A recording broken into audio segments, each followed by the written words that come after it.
Art of Fashion TV, hosted by Pufferfish Promotions.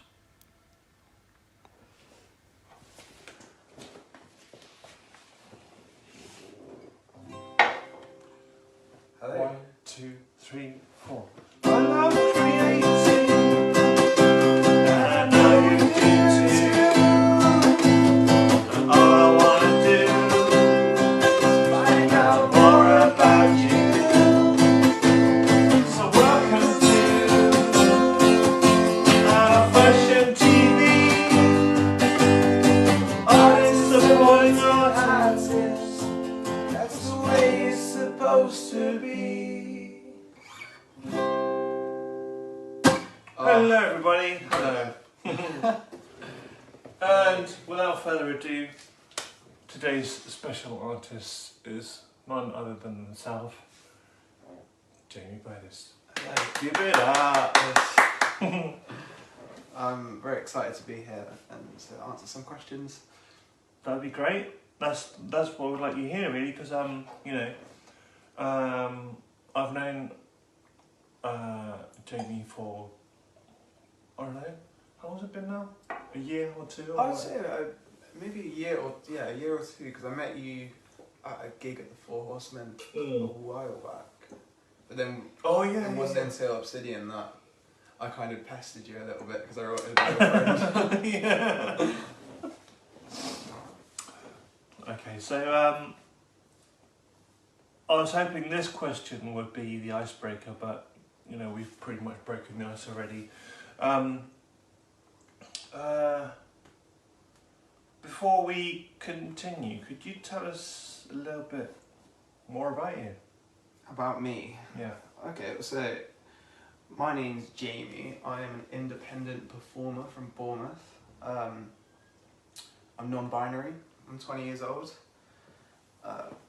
Fallen in love with art and music, and really it's pretty much all I do is just make music, and I gig in the same circuit, and I don't know. Yeah. Oh, it's a hard one to answer that one, but yeah, man. Yeah. Cool. I can relate to most of that, but maybe I might not be able to relate to the answer to this question. Mm-hmm. What's your favourite number? Favorite number? 7. Okay, definitely can't relate to it. Is that how many years you've been creating music? No, I've been creating music. I think I probably started creating songs when I was 15. I've been into music since I was a little kid. I got into music through when I was a little child, and when you can get up a lot earlier and you're always more excited about things in the morning. I used to get up as a little kid, go downstairs, get the CDs out, and play tunes and pretend to be a radio host. So really? When I first got into music, yeah. Radiohead, that's different. So 3 of these CDs that you put on quite often, do you remember what those were? Back then, before I had my own CDs, before I could go get money, it was just whatever was on the rack. So it was a lot of 80s classics, pop hits. Yeah.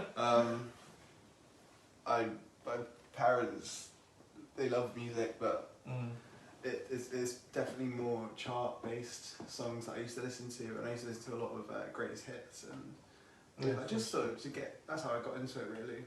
And then when I was a bit older, I started to find my own sort of musical interests, and that's when I probably started getting into making my own sounds, is when I realised that you can do so much more with music. Yeah, it's just no limits whatsoever. One of my favourite questions is next. Are you doing music for laughs or taking it seriously like the rest of us? When I first started in my first ever band, I felt passionately about it. Probably didn't take it. I think what I used to do, and this is something that I take very seriously now, is that I kind of used to be involved in things, but it would be almost other people doing the work and me kind of living a lavish lifestyle in this band. hoping that it would all work out for me. But nowadays, I take my music maybe too seriously, I think, in a lot of ways. Yeah, I find that writing down words and lyrics and melodies can be such a release for any things I have going on in my head. Art is such a insane subject, and all the musicians I know who do take music seriously and take their lyrics seriously, it can drive people insane. I'm glad you added that there. Yeah, so I was just about to say that. Do you feel like you ever dive too deep into it that sometimes you might feel like you forget to step back and take a break from it? Yeah, I definitely did that with the Foxgloves album. I wrote all the songs quite early on, and in my head I just wanted to release them, create an album, and then do the next thing. But I didn't really let the songs, I didn't give them enough time to sort of be cherished and be made into something better. I just wrote a song, made it, put on the album, and that's why I think that album caused me so much struggle, because I was just so disappointed with the songs and the way I was performing. I didn't really connect with that album, and it took me. I really fell out with music for a little bit because of it, for a couple of weeks. I had no idea. Yeah. Because I thought you really getting somewhere with that, but it's just nice to hear first person's perspective from it. Yeah, well, the original idea was to create a concept that wasn't me, so I wouldn't be stuck in my own songs as my personality. So I created Foxgloves as an alter ego who I can kind of switch into. Where does the name Foxgloves come from? It's my favourite flower. Ah, right. Yeah. I totally forgot that. I totally forgot it's a flower. Well, the thing is, I was trying to think of a name for a long time.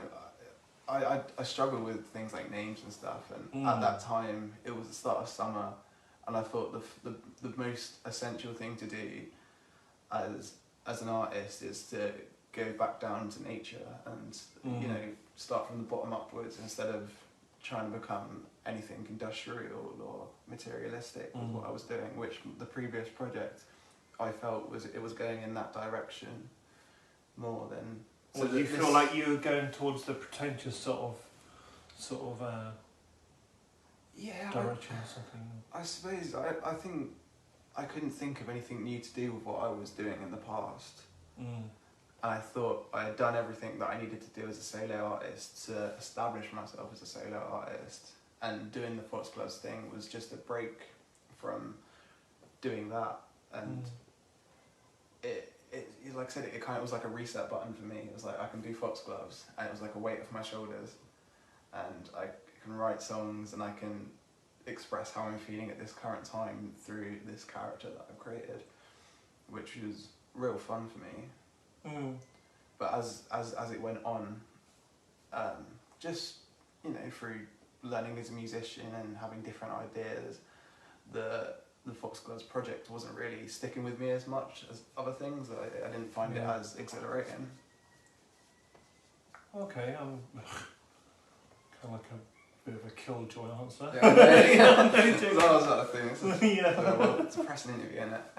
No, it's good though. It's good. I just not what I expected. Imagine if I was a really, really stubborn. What do you call it? You're the interviewer. I'm the guest. Imagine if I was a really stubborn, bad interview. No. I kind of feel inclined to mention a bit about Must Try Harder. Okay. Yeah. But yeah, why not? Just do it. Yeah. Yeah. So obviously I've heard of Must Try Harder, and I've played a few gigs for Must Try Harder. But you've been in the you've pretty much been in the depths of it all. Could you tell us more about your involvement with Must Try Harder? Well, yeah, they were the old school circuit in this area, really, in the independent music scene. Because I joined later on, so the original Mushroom Harder was already established, and they were doing gigs everywhere, and I used to come along to those gigs. I found it really cool, and I found the concept of what they were doing really interesting. So as it progressed, because when they were starting to do less and less, that's when I got involved, because I was like, I still feel like there's so much potential in this. But I think in the end it was just too hard to sort of control, like in hosting events and finding areas to play, especially because Obsidian wasn't really established back then. No, it wasn't. No. So it was a lot harder to arrange gigs, and I didn't know any of the contacts at the time. It was Paris that knew everyone. Yeah. But Mushroom Harder was amazing. You know, it was very like. How long did it go on for? Would you say, like when you were involved? All went downhill once I got involved. I don't know. I don't know how long they were together originally, but I probably knew them for about a year doing. Oh, a year, stuff. okay. Yeah. And I was on their label for one of my songs. Okay. Which is fun. I like the sort of the DIY-ness of it, you know, like the sort of artistic, gritty and independent sort of vibe it had. Oh, thank you. The reason why I want to mention it is because before I decided to start up Pufferfish Promotions again, I was thinking that maybe Jaime and I could carry on the whole must try harder ethos, but in the end we just let it fade away. But I suppose you could say Pufferfish Promotions came out of the ashes of Must Try Harder like a phoenix. It's a new era, really. Like, cause the thing is, Must Try Harder was never something that I was really involved in. It wasn't something that I created. It was just something I wanted to get involved in. But I think they were there for a certain period of time, and they did what they needed to do at that period of time. Yeah. And I think the music scene right now in this area has become kind of an exciting, quite colourful thing. I don't know if Must Try Harder would be. Well, I don't know if it would stand. You know, it could stand in the era that we're making music in right now. I think there's a lot of exciting new things going on, and there's a big fresh start, I feel, in terms of artist and promotion, and that's really exciting. I think it's a lot of new things happening, and a lot of potential, and it's people that want that potential, and not people that are just gonna let what they have slide away. Do you know what I mean? Like, everyone I know is really really cry passionate. in a minute. Yeah. Well, yeah. Thank you for sharing that. That's all good. It's definitely something that I'd like to talk about more in the future, especially because I'd like to get you involved with Pufferfish Promotions, because I know you showed interest before. 100%. Yeah. Oh, it's all about 101%. 101%. Oh yeah. Next question. What or who has made you believe that you can actually become successful from a career in music, and why? That's a good question. That's why I made that. Well, I mean, some people have said that these questions are a bit too profound, a bit deep, but I just like to get into someone's mind. Yeah. Well, I think when you first start doing music, especially in bands, and the sort of bands I used to know, there was this whole thing about, getting in a band and being great. So, and just once you've been in that band, and there's a lot of ego, I think, when you first start off in music. But I think the thing that really made me believe in what I do now is that I know sort of what I'm singing for, what I'm singing about, what I want to achieve in my music. And I feel like I never tell myself that I can't do it. I always say that I'm going to do it. Yeah. And I don't care what the odds are, I just bonkers belief in myself, really. Absolutely. Yeah. Don't stop believing. Yeah, because it does take a lot of being delusional to be an artist or to be a musician. Because especially if you're trying to achieve something, it does take a certain amount of drive if you really want to focus on it. But at the end of the day, it is just full-heartedly believing in yourself and believing in what you're doing. Like if I was writing about things that I didn't believe in, I wouldn't like with the Foxglove thing, for example. That's when I was like, I don't think I can achieve anything with. But since I've been writing on my new songs, like it feels like there's this whole euphoric feeling that comes with it, and I feel a lot more empowered and like confident and stronger on stage, knowing that my words have meaning. And yeah. And how much do you care about like what people might think of your music compared to like your own personal achievements from your music career so far? I with the music I have now, I'm proud of what I'm doing, and I don't really care too much about people's opinions. The last project, I definitely was a lot more self-conscious on stage, I cared a lot more what people think of me. I think I criticise my work more than other people do, and I think that can ruin my performance as well. If I'm criticising myself while performing, it ruins it for the rest of the audience as well, who just want to have a good time. And that's something that I struggled with for a long time. Yeah, that's right. Thank you very much. That's all right. Oh, here's a lot easier question. Can you remember the last band that you saw live? Last band I saw live? Preferably like unsigned, like, you know, Powdered Cows. I'm pretty sure it was Powdered Cows. I think it was Powdered Cows at the Four Horsemen. There's a band that is a band that I'd like to go and see someday, just because I like that kind of block party, Interpol sort of sound that they've got. I think they're incredible. I really look up to Powdered Cows as a band, and they're much like you in terms of whereas when I make music, I put it on, like, I try and promote it and put it on Spotify and all that, but you guys are just like so much more cooler about it. You know, you put it on in more independent. I think that's down to our generation. How old is Martin? I don't know.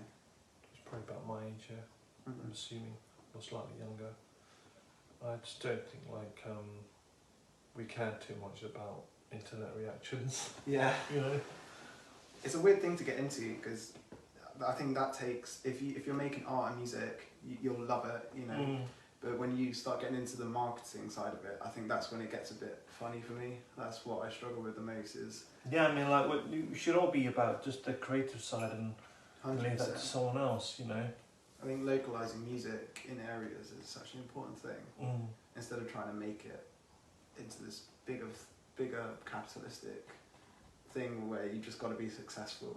I think it'd be so great if in communities there's more places for kids to play music, more venues for them to play. Well, so on that note, like, what do you think about musicians, especially in the local area, like competing against each other? I think it's great in this area, honestly. Well, the whole competition thing. Yeah, if people are respectful, like the people I know I'm in competition with, we're all friends. But I know in previous I've had rivals in competition with people that wasn't as friendly. Now I kind of see it as we all know that what we're doing is good. Like, at least we all couldn't believe in ourselves. We're not putting ourselves down. We kind of all push each other, and like, especially at Obsidian, the competition is like. Shout out to Obsidian. Woo! Yeah, it's I love it. I genuinely do. And I think as long as you believe in yourself and you're not criticising yourself, putting yourself down, or comparing yourself to other people, I think the competition is healthy because you're just pushing each other. Like the other night at Obsidian, when it was me, Lizzie, and Matthew doing the each after each other, like I really found that exhilarating. Yeah. Just because we both. I suppose when it's amongst friends, like, it's good, but like when people get like, like, oh, that person's such, oh, that person's better than me, that sort of thing, I don't like that kind of. No, not at all. Like sometimes I'll post something and it won't necessarily sound good, but it's just I've tried to take on a perspective now where if people don't appreciate what I do or appreciate a musician who's working with me or appreciate someone that's just doing music through the soul of their heart, I just fucking hate them. I just fucking, like, I cannot stand, I have no time for people that are going to be like that. Yeah, too egotistical, yeah. Yeah, man. And I used to be in a band where the egos were beyond through the roof. Like, it's almost like everyone in the band, all the different, like the lead guitarist, the drummer, the bass player, maybe not, you know, obviously it's ish, but it almost felt like everyone wanted to be the front person, which is good at the time, I suppose. Yeah, I don't like experiencing that, but you know, it happens. Yeah, it's a weird one. Thank you. And the next question is, if I was to steal your phone or your iPad, which I can see over there, which would be the most, like, top 3 most played songs? Which artists would they be? Well, at the moment, I'm listening to... Oh, that's a hard one. Top 3, because it changes often, to be fair. I've been listening to the Libs again recently and Dirty Little Things. I'm really into I've been listening to a lot of grime recently, actually. Yeah? And like drum and bass. I'm getting more into that. Yeah, I've got a lot of time for Stormzy. Would you call that grime? Yeah, definitely. Yeah. I think Stormzy's an incredible performer. You know, he knows how to do it. There's a reason he books out stages and stuff. You know, he's a performer. I don't know. I just find it really interesting and very it's a music scene that I think is probably one of the music scenes that's most innovative at the moment and is most unique in the UK. Yeah, I totally agree with that. What's your personal opinion of mumble rap? Well, when I was 17, I was a big 16, I was a big Little Peep fan. Apart from that, I don't really listen. Is that the one who's looking after sheep? Yeah. In the video, he's got the sheep and right. Gothic emo, and I think that attracted me. The bisexual emo rapper, it's just hot as fuck. Like, but I don't listen to that anymore because I think the music, as much as I found it important at the time, I think it was important for the music scene in general. The whole SoundCloud rap thing was very important. I see a lot of negativity in that sort of music, you know. In which? Especially, you know, like Little Peep, for example, like a lot of his lyrics are encouraging negative habits. And, you know, and when you think about it, he was 19, 20, so he was 21 before he passed away. Oh, bless him. And, you know, you don't learn, there's still so much to learn from 19 to 21. Like, you don't, so the things you're talking about back then, like with his music, I know he would have wanted to just keep progressing and change to something new. But I think if you're listening back to the tunes then, it came from a very destructive place, and you've got to make sure you can listen to it without getting influenced by what's talking about. Because I used to know people who were in that scene, and you know, there'd be like, you know, people would be doing drugs and stuff and getting involved in that sort of culture of not really caring about your life, and it all came from the music. You know, this whole like emo rap period was interesting, and I think it was important, but it was very destructive as well. So on that note, what do you think about songwriters who write about suicide and self-harm and stuff like that? That's a hard question. It just depends how they do it. It depends if it's tasteful, it depends if it's honest, and it just has to make, I don't think glorification should be the thing, unless there's an ironicism in it. Yeah, because I know someone who wrote a it's kind of like a suicide note, and the chorus goes something like, "It's time to glorify self-harm as suicide. I'm finally giving in to my own civil war." What do you think about that sort of thing? I think that's a powerful statement. Yeah, and that's interesting because that's their form of expression. But I couldn't tell you without knowing the person or knowing the song, you know. Okay, I shall pass that on. Your lovely feedback onto them then. Thank you. Take all my advice. Sorry? Take all my advice. Yes, it was good. And this is all going out public. This is all live. Is anyone watching? I don't think anyone would be up at this time, would they? No, Oh, nobody's watching. Roxanne is watching. Is that right?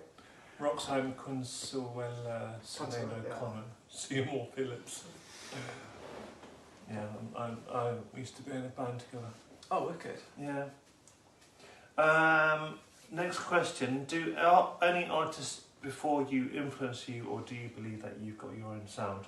Oh, definitely. Yeah, artists have influenced me. Like I said, Libs, Pete Doherty influence. Amy Winehouse. I love Amy Winehouse and like artists like that. Dorian Electra.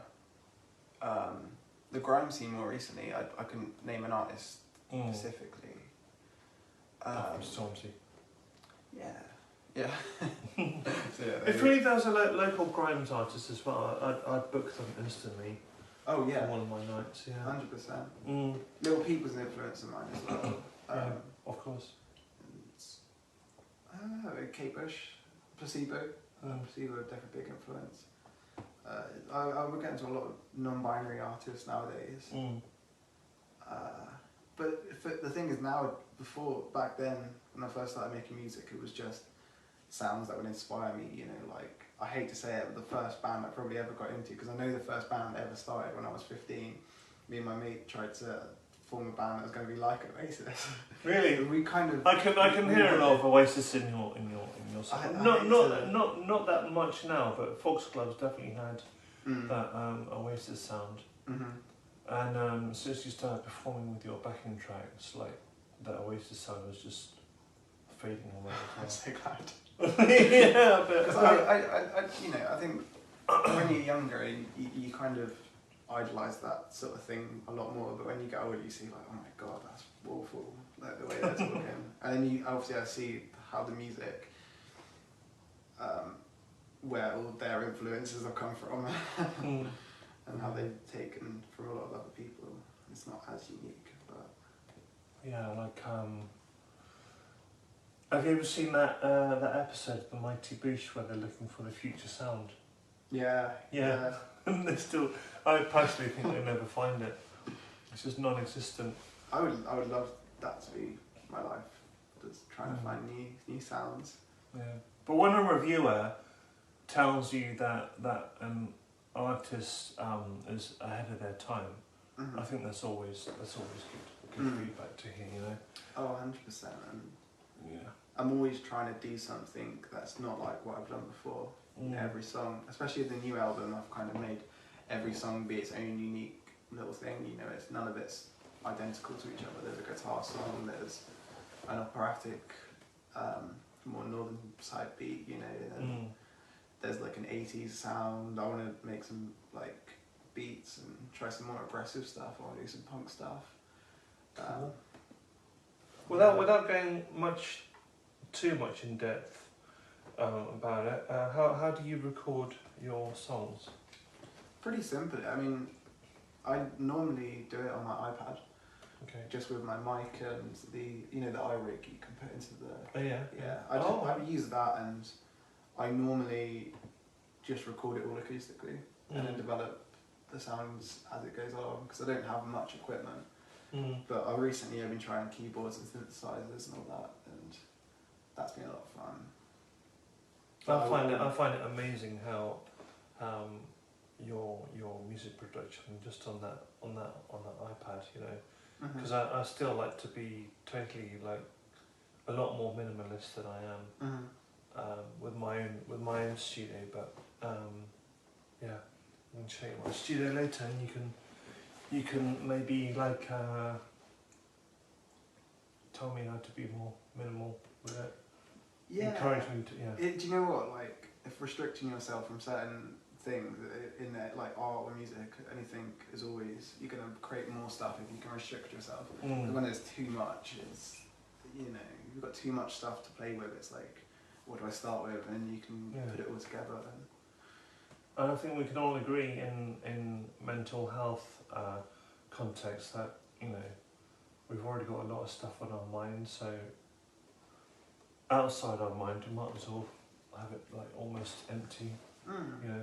Yeah. I think it's good if you can get like one instrument, put all your other instruments aside and be like I'm gonna make a song out of this instrument. That's a good exercise that I practice a lot, you know. Yeah. And that brings us on to our next question. Nice. So imagine a world where there are no record labels or deals and everything is all done to you. How would you go about achieving 3 of those goals? I don't know if I ever really want to go on a record label in general. I think I would. I mean, it's so hard, isn't it? Doing the marketing, you have to put money. I mean, unfortunately, if you want to be really big, you do have to put a bit of money into it, I think, to promote yourself and get into charts and all that. But I would do it online. I would create my own hype. I would probably. What helps me is getting on the same frequency of someone that's already made it. Do you know what I mean? Because then you have no fear of not making it because you feel like you're already there. And that helps me so much because I feel a lot more confident. I feel like, I don't know, it's like I can take on things a lot more feeling like I've already made it. Like I don't, it's not like I have to worry, I'm just enjoying what I do.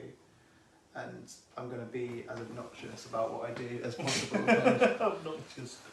I don't even know what that means, but it doesn't mean toxic, does it? No, just I don't.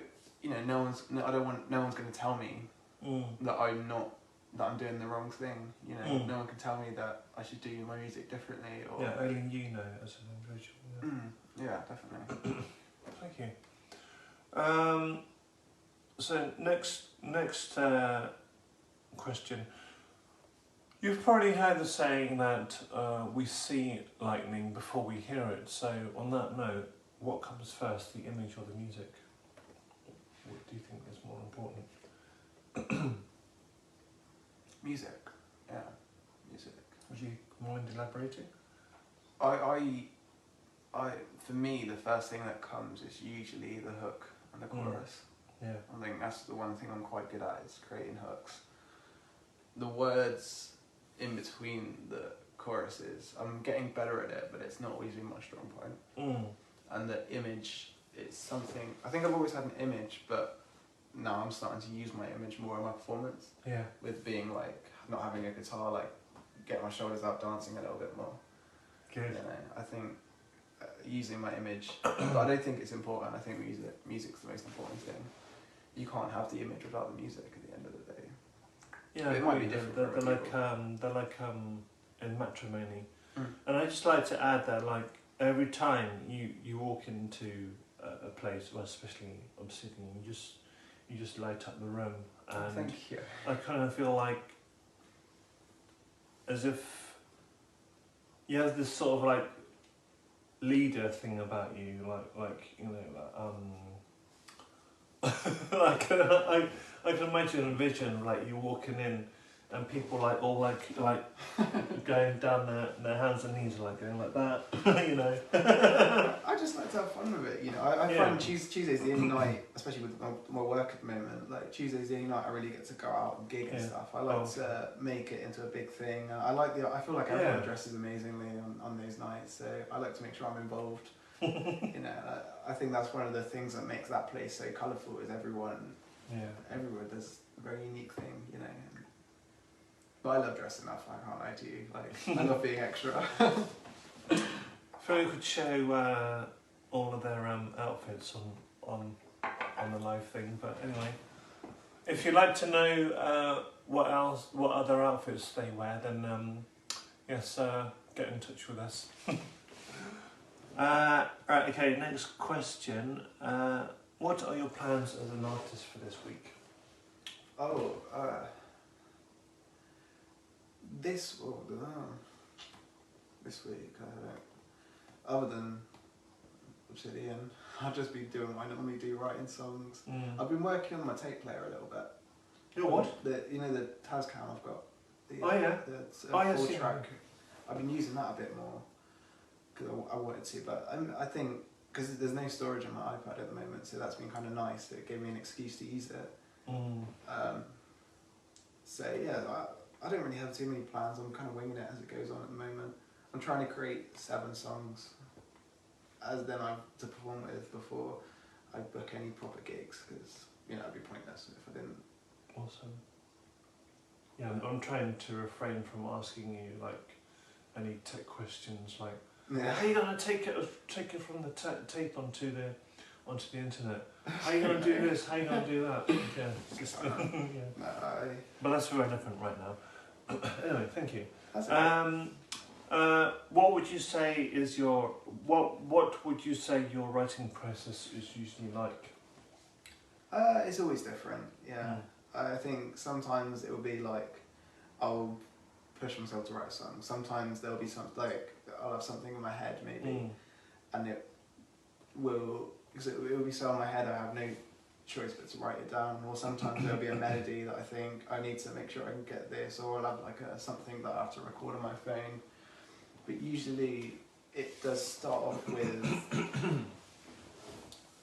Usually it starts with a hook, I think, a hook or a bridge. That's normally where I start off with, because I like to create something that's quite impressive and quite, I'm trying to use fancy words, but proverbial ball dropping. At the end of this interview, I'll try to use so many fancy words and be all beachy, but it's pretty wouldn't that give people the impression that you're being pretentious though?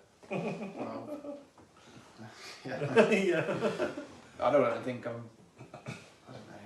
Yeah, I'm a bit bad with that. I'm good with writing songs and performing them and expressing the words. Then when it comes to talking, I'm just absolutely dreadful with that. So am I.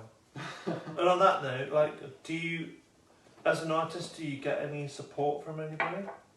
What do you mean? Just in general. Like support with songwriting, moral support, and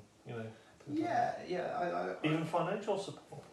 I mean, I've been doing it on my own for a while. Like I've avoided working with people for quite a long time, just because I'm really into just playing around with my songs at the moment. But I've been working with people, and for this next album, I've got a lot of collaborations that I want to get involved in. Oh, that's good. And I've got some ideas, but I don't think I can tell them on this interview because they're top secret.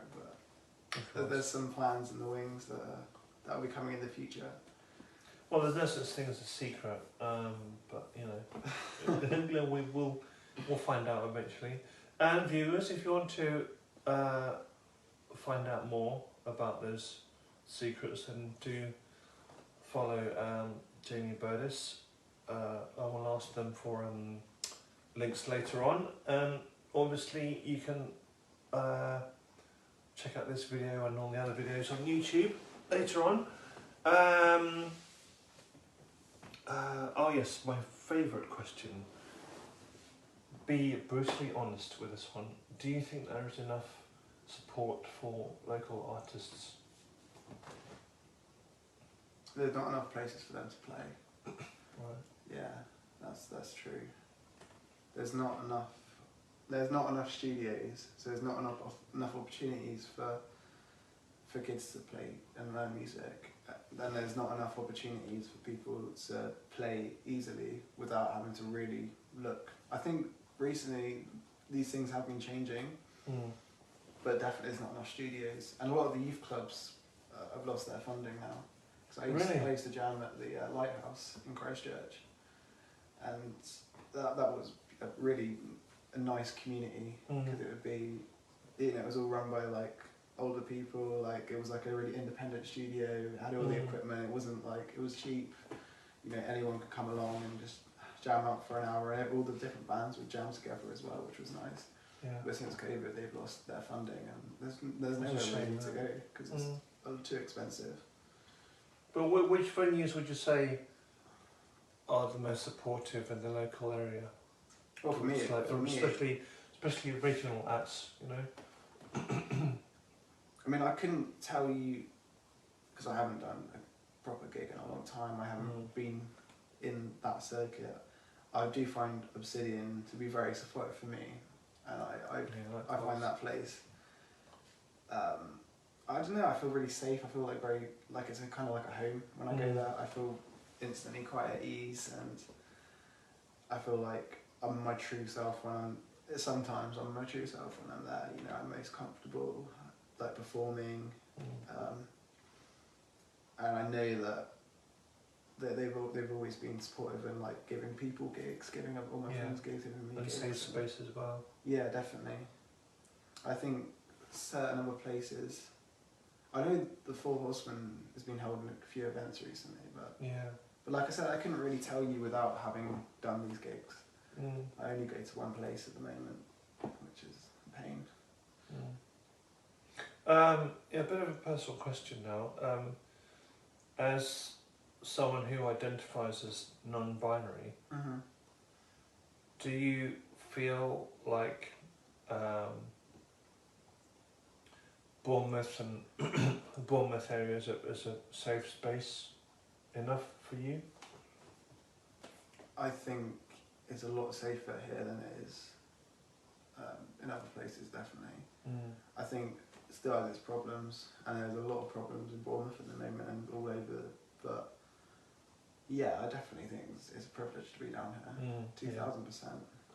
So I don't think you would get what you have down here, and the sort of, I remember in summer, there was a whole group of trans non-binary people hanging out in Boscombe, like literally massive crowd of us, and that felt so empowering because it was like it didn't feel like we were the minorities because there were so many of us always just constantly hanging out.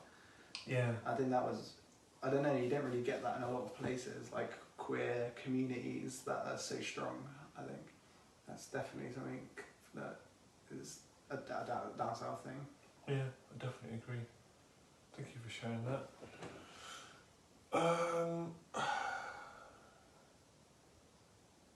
Okay. What advice would you give to artists who are just starting off? Keep making. Always make songs. Don't, don't rush it. Don't rush what you're doing. Take time with it. Believe in yourself completely. Trust your gut, basically. Obviously, it's good to learn and take criticism, but don't take it too much. You know. I think you've got to believe in yourself. If you're wanting to be a successful artist and you want to enjoy what you're doing and you want to get the most out of it, just believe in yourself and be totally honest with what you're doing as well. Don't try and be something you're not. You know. Yeah. Which is it's quite easy, especially early bands starting off. It's always that thing, you want to be like a certain other band, or you want to do things in the way other bands do. I think Exactly. if you want to be successful, be unique, be yourself. And what about comparing yourself to others?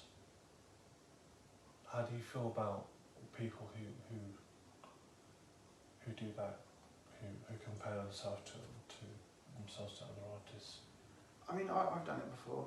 Yeah. I think it's inevitable insecurity. I think some people have. When you meet loads of talented artists and you think, I'm not as good as them, I want to be them. It's easy to fall into, but I think if you're doing that, you should look at it in a different way. You should look up to those artists and not compare yourself and not try and be them. You should just learn from them and learn from each other. Because at the end of the day, even if you're a terrible musician, you're going to have something that's unique about you in terms of what you're going to be making. And it's important as an artist to find that individualism when making like sounds and stuff, because and like develop develop a sound that you might not know you have that sound, but to try and figure out a way to find, you know, like I said, like your individual sound. And but yeah, I don't know, compare yourself with artists. I've done it before. I don't do it as often now. Did it with you. Yeah, really? I used to think, yeah, you're amazing. I always looked up to you. Yeah, I used to do that with Chris Payne and a few other local artists actually. Yeah. And one day you just like, oh, I'm actually like, when you actually become like more secure with what you're doing because you've been doing it for a while and like, you know, that is what you want to do and you're so sure about yourself and you don't need to compare to yourself to anybody anymore. But yeah, on that note, is there any feedback that you'd like to give to Promotions and Out of Fashion TV from what you've experienced already? I think that the one thing to do would just be in terms of marketing towards people from like my generation and stuff, where just gotta like with the Instagram and stuff. Like say you're doing this thing here. Yeah. Maybe like to do like a little cheeky promotion, cut like a little bit so it has a little cliff, or I don't know really. Just it's all about like captivating the audience, isn't it? And yeah. I liked what you were doing when you were recording the artist and putting them on YouTube. That was really cool. Yeah. Yeah. Maybe I don't know. Maybe a TikTok or something. Yes. Thank you very much. Thank you. And thank you, Jaime, for being here today. Thank you. It's a pleasure. Yeah. An honour. So before Jaime exits stage left, would you mind sharing with us your links? Where can we find you online? Right, so what I've got at the moment, I'm pretty sure, so if you want to find me on Instagram, it's Jaime _star _ official. How do you spell Jaime? Oh yeah, it's the wrong way. I'm dyslexic, right? And I spelled my name wrong, and I just stuck with it. But it's JAIME _ STARR _ official. Okay. I'm not going to spell official. And then if you want to find me on YouTube, it's also just Jaime Star. You can type in old songs, but yeah, the Instagram is where it's at the moment because I've still got old sounds. So you've got millions of followers in there, haven't you? I don't know. You're getting there. But it's not about how many followers you got. I try not to look at it too much. Now that is a question that I can ask. Yeah, how important do you think it is to have all the views and the likes and stuff like that on social media? I mean, from a marketing perspective, it's important, but from a mental perspective, I don't think it's good at all. It's quite devastating, yeah. Yeah, because you judge things about how many likes you get or how many comments you get, and the algorithm works in a way that it's like, you know, you get rewarded for the amount of interactions you have on posts. Yeah. And I don't think that's good on a mental health at all. I think things could be changed in social media, but I wouldn't know what to do with it. I read a thing ages ago that would have been really cool if they got rid of the like button on Instagram. So you just post a picture and you don't know who likes it. It's just you post it and you don't have to think about the number of people that heart it. Yeah, I totally agree with that. Yeah. Well, thank you very much. Thank you. And see you on a Tuesday night. Yeah. And I will, while Jaime exits stage left, thank you very much, viewers, for watching. And you've got an outro.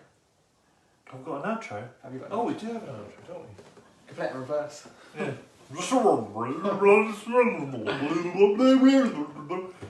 doesn't go like that, does it?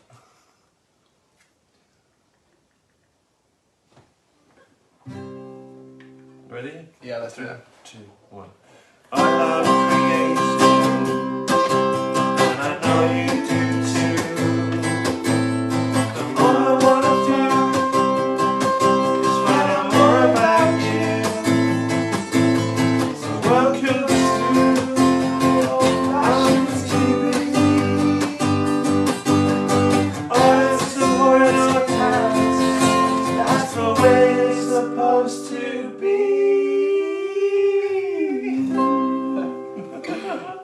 Hey, Love that. yeah. It's been a pleasure Yeah. to be on this interview. Honestly. You're Thank welcome. you so much. Welcome. And I'll see you soon. Yeah. I'll walk off the stage now. Yeah, so will I. And the credits.